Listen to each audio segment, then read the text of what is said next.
다음은요. 지금 정치권 지지율 결과가 하나 나왔는데 이걸 가지고 지금 정당마다 곰곰하게 생각을 할 듯합니다. 자, 첫 번째 기사 좀 보겠습니다. 제목이 아마 이 제목 편집을 일부러 이렇게 한 것 같아요. 통합당 아래 민주당. 편집을 아예 아래로 내놨는데 여기는 위로 놓고요. 통합당 아래 민주당이다. 지지율이 그렇다는 겁니다. 옆에 그래프 좀 보겠습니다. 7월 두 번째 주, 둘째 주부터 8월 둘째 주, 최근에 어제 나온 겁니다. 여기까지 지지율 추이입니다.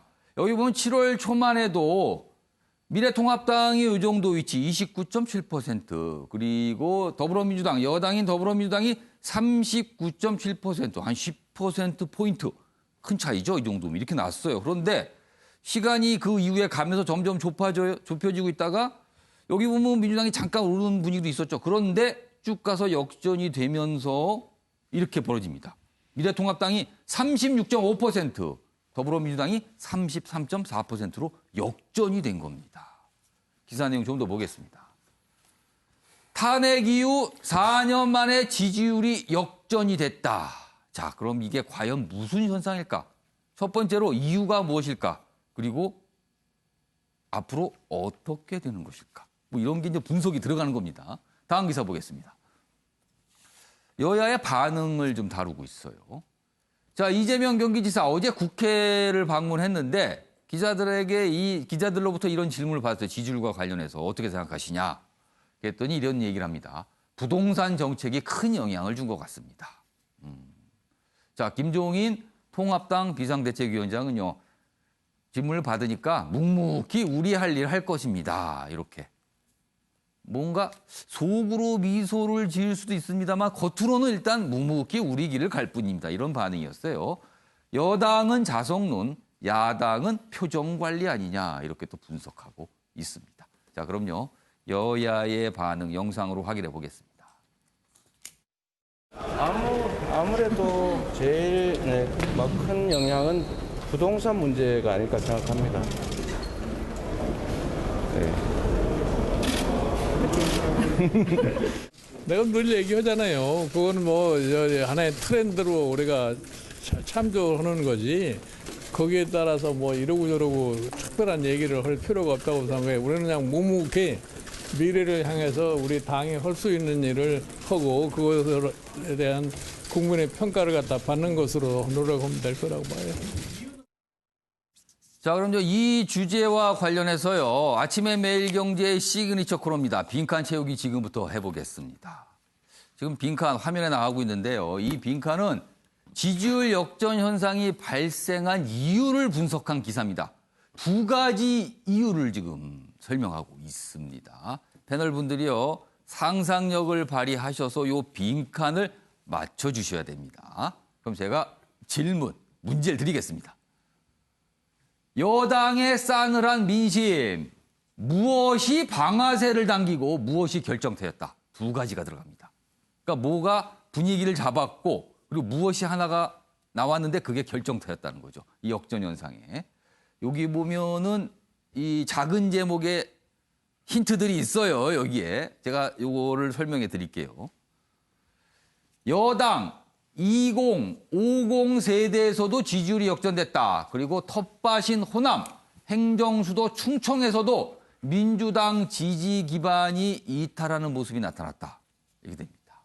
그리고요, 핵심 지지층 3040 세대마저 통합당이 잘한 것이 아니라 민주당이 스스로 무너진 것. 이런 분석도 있답니다, 지금요.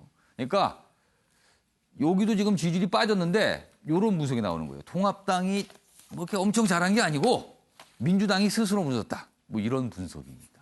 그리고 지지율 그래프가 다시 소개돼 있습니다.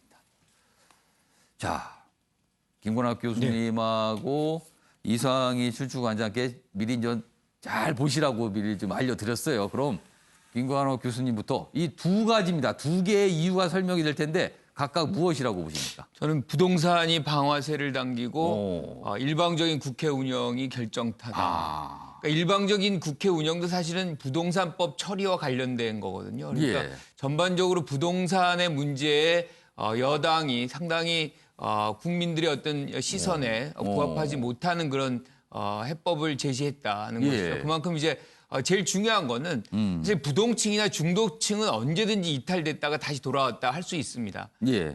여기서 핵심은 핵심 지지층이 이탈됐느냐 안 됐느냐 하는 것이죠. 그런데 2016년 10월 달 세 번째 주까지 사실은 그 당시에 새누리당이 지지율에 앞섰거든요. 예. 딱 한 주에 바뀌고 나서 지금 처음으로 다시 바뀐 거예요. 그렇죠. 당시에 2016년 7월 4주. 4주째 네 번째 바뀌고 주에 나서 지금까지 바뀌었죠. 온 겁니다. 예. 여론조사가 이제 가변적이라는 건 우리가 다 알죠. 그런데 제일 중요한 건 이게 하나의 추세를 얘기를 해주고 있는 거거든요. 그만큼 이제 국민들이 이 당들을 어떻게 보고 있다는 것인데 예. 이게 누적적으로 지금 쌓여온 것이지 한 방에 이렇게 딱 이 민주당의 어떤 지지율이 확 꺾이는 건 아니거든요. 저는 핵심 지지층이 사실은 30대 서울에서 많이 빠졌다라고 예. 보는데 여기가 부동산하고 굉장히 연동이 돼 있습니다. 그러니까 지금 부동산에서도 우리 집값을 얘기하지만 집값보다 더 악화된 상황이 전세값이거든요. 전세값 너무 많이 뛰었고 이 사람들은 전세를 가야 되는데 예. 전세가 아예 매물이 없어요. 예. 그러니까 이런 부분에서 해법을 제시하지 못하고 예. 특히나 이제 여당이 그런 어떤 법안 처리에서 굉장히 일방적으로 다수의 횡포를 부립니다. 뭐 이런 것들이 국민들로 공감을 얻지 못하고 있는 그런 부분들. 예. 그리고 실질적으로 해법이 문제를 해결하는 그런 것이 아니라 오히려 문제를 가중시키는 그런 요소들. 그러니까 지금 우리가 보면 박원순 그 전에 윤미향 예. 뭐 계속 이어지잖아요. 예. 하나하나가 해결된 것이 없어요.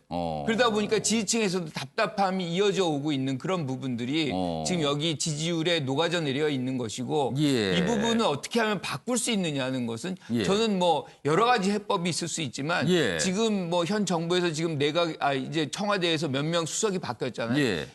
한국에서 가장 큰 변화 중에 하나는 인물의 변화입니다. 인적 쇄신을 조금 더 가열차게 할 필요가 있고 예. 국정 기조도 이제 사실은 후반기에 들어선 거잖아요.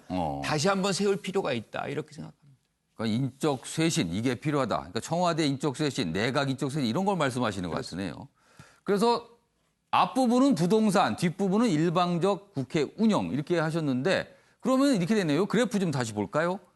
김관학 교수님 분석대로라면은 지금 여기 보면 이게 흐름이 딱 나타나잖아요. 그러면은 7월 말부터 8월 초까지는 이제 부동산이 막 문제가 되면서 방아쇠가 됐고 그리고 요 지점을 넘어서면서는 일방적 국정 운영이 결정적으로 이렇게 차이를 벌려놨다. 이런 해석이 가능할 것 같습니다. 자, 이상희 춘추관장께서도 비슷한데 순서가 다릅니다, 지금요. 비슷한 내용이에요. 예. 비슷한 내용인데 뭐 일방적인 어떤 개혁에 대한 부분 이것은 국회 운영에서 협치를 실종시켰다. 일방적인 독주 때문에 예. 그런 것들이 상당 부분 내재가 된 상태에서 결국 저는 부동산이 결정타가 아니었나 이렇게 이제 보는 겁니다. 순서가 약간 다른데요. 예, 순서가 좀 네. 같은 내용인데 순서만 다릅니다, 지금요. 이렇습니다. 이걸 좀 다른 식으로 해석하자 그러면은 부동산 같은 경우에는 예. 직접적인 사람에 먹는 밥그릇에 해당이 되는 겁니다. 소위 말해서 옛날에도 뭐 그런 지역들이 많이 있었습니다. 예. 국정 운영에서 가장 경계해야 될 일이 뭐냐면은 국민의 재산권이거든요. 국민의 재산권을 잘못 건드리게 되면은 국정 운영에 부담이 되는 것은 물론이고 통치자가 이게 심각한 어떤 책임론에 제기될 수밖에 없다. 이 부분에 대한 여파는 굉장하다 해서 예. 국민의 재산권에 대해서는 상당히 국정 운영에서 조심스러워야 됩니다. 그게 첫 번째가 세금이고 예. 두 번째가 사실상 재산이라 이야기하는 부동산인 겁니다. 예. 이런 것들이 직접적으로 겨냥됐기 때문에 예. 이렇게 민심이 폭발한 부분이 있다라고 봐야 되는 것이고 이 얘기는 사실상 제가 하는 얘기가 아니고요. 예. 뭐 많은 학자들이 또 그렇게 얘기했고 뭐 마키아벨리라는 정치학자가 17세기에 벌써 이 얘기를 했어요. 예. 사람들 인간의 속성이라는 것이 아버지 죽으면 일찍 잊을 수는 있지만 재산은 절대 잊지 않는다. 그런 얘기했어요. 그런 것들이 정치의 일종의 교본과 같이 늘어온 얘기입니다. 예. 이런 부분들을 정부 여당에서 뭐 인지를 못하고 있는지는 모르겠습니다만 예. 부동산에 대한 서리건 대책을 남발함에 따라서 국민들이 여기에 밥그릇에 위기를 느꼈다라는 예. 부분들이 실질적으로 돌아선 계기가 됐고 예. 그 전에 뭐냐 그러면 우리 김관혁 교수께서도 지적하셨습니다마는 소위 말하자면 조국 사태부터 이어서 예. 조국 사태부터 뭐 여러 가지 수사에 대한 부분들 뭐 이런 것들이 내재돼서 여기에 박원순 시장까지 도덕적인 문제 이런 것들이 내재된 상태인데 예. 이것을 이야기할 수 있는 방아쇠 결국 이 부분에 대한 그런 것들을 부동산에 대한 문제가 한 예. 일종의 놀이새 역할을 함으로써 이번 지지율 이 변화에 큰 영향을 줄 수밖에 없었다라는 예. 겁니다. 그러니까 두 분께서 사실상 같은 답을 쓰셨는데 순서만 약간 다릅니다. 결정타가 김구락 교수님은 일방적 국회 운영이 이게 결정타였을 것이다. 이상희 전 춘추관장께서는 부동산이 결정타일 것이다. 그러면 어떨까요? 순서만 좀 바뀌었습니다. 자, 그러면은 정답 확인해 보겠습니다. 여당의 싸늘한 민심, 무엇이 방아쇠 당기고 무엇이 결정타였다. 보여주세요. 윤희숙이 방아쇠 당기고 부동산이 결정타였다. 부동산 부분은 두 분 다 맞추셨는데 이 부분을 좀 놓치신 것 같아요. 그러니까 이 기사의 의미는 부동산이 결정타인데 그에 앞서서 통합당 내부의 어떤 움직임이 영향을 줬다. 이렇게 해석을 하는 것 같습니다. 이렇게 윤희숙이 방아쇠, 부동산이 결정타. 이 윤희숙 의원은 본회의장에서 5분 연설, 굉장히 주목을 받았죠. 그 이후에 분위기가 심상치 않아졌다. 뭐 이런 얘기 같습니다. 자, 주홍규 교수님. 네. 요 내용 좀 제가 다시 좀 소개하면서 질문 드릴게요. 요 부분 잡아주세요. 자, 이런 지지율 현상, 이런 지지율 변화가 일어난 이유를 다시 분석한 내용인데 통합당이 잘한 것이 아니라 민주당이 스스로 무너진 것이다. 인용해서 설명을 하고 있어요. 주홍구 교수님께서는 이 분석 어떻게 생각하십니까? 네, 저는 반은 맞고 좀 반은 조금 다른 반은 의견이 맞고 반은 있는데, 아닌 것 같아요. 예, 통합당이 지금 좀 표현을 이렇게 드리면 좀 송구하지만 실수를 안 합니다. 실수를 안 한다. 네, 맞습니다. 어떤 구설에도 지금 잠잠하고요. 근데 그 반면에 민주당은 계속하는 구설을 지금 아까 김 교수님도 말씀해 주셨지만 수습을 안 하고 있어요. 답이 안 나오고 있습니다. 그런 것들이 적체되다 보니까 예. 민주당의 스스로의 붕괴는 너무나 자명한 것인데 통합당 역시도 실수를 잘 하지 않고 그리고 이제 뭔가 중도층들이 아우를 수 있는 밥그릇에 대한 부분들을 이제 김종인 비대위원장이 계속해서 정강 정책을 발표하면서 그 부분을 선점하고 있다라는 부분이 통합당의 선전의 요인이라고 생각이 그 듭니다. 부분은 좀 평가를 해야 된다. 예, 그 부분은 평가가 돼야 그러니까 되기 여기 때문에. 잘한 것이 아니라 이 부분은 절반만 맞는다. 이런 뜻이네요, 그럼. 네, 맞습니다. 저는 그렇게 분석을 하고요. 예. 여기다 한 가지 첨언을 드리자면은 저는 이 현상에서 조금 표현이 그렇지만 가장 많은 수혜는 아무래도 이재명 도지사가 아닐까라는 생각을 해보게 됩니다. 이재명 도지사는 네. 민주당 소속 아닙니까? 예, 맞습니다. 그런데 이재명 도지사께서 지금 하시는 발언을 보면은 미묘하게 집권 여당과 약간 선긋기를 하는 표현을 합니다. 같은 당 소속이지만. 그렇게 해석을 하시네요. 네, 맞습니다. 새로운 것이 필요하다는 얘기. 예. 그리고 지금 보면은 민주당이 전당대회를 하고 있는데 전혀 컨벤션 효과가 일어나지 않고 있습니다. 사실은 조금 많은 분들이 그런 일이 있습니까? 이렇게 묻는 분도 있어요. 아니, 지금. 존재감 자체가 없는 상황인데 예. 오히려 거기에서는 원외주자라고 할 수 있는 이재명 도지사가 부동산 정책에 대해서 더 토지 거래 허가제 등의 강성한 아주 정책 드라이브를 걸고 있기 때문에 예. 지금 딱히 유력한 대권 주자가 없는 통합당의 그 자리를 오히려 이재명 도지사가 선점할 수 있다. 왜냐하면은 지금까지 이낙연 의원께서는 사실은 문재인 대통령의 지지율과 함께 정당 지지율의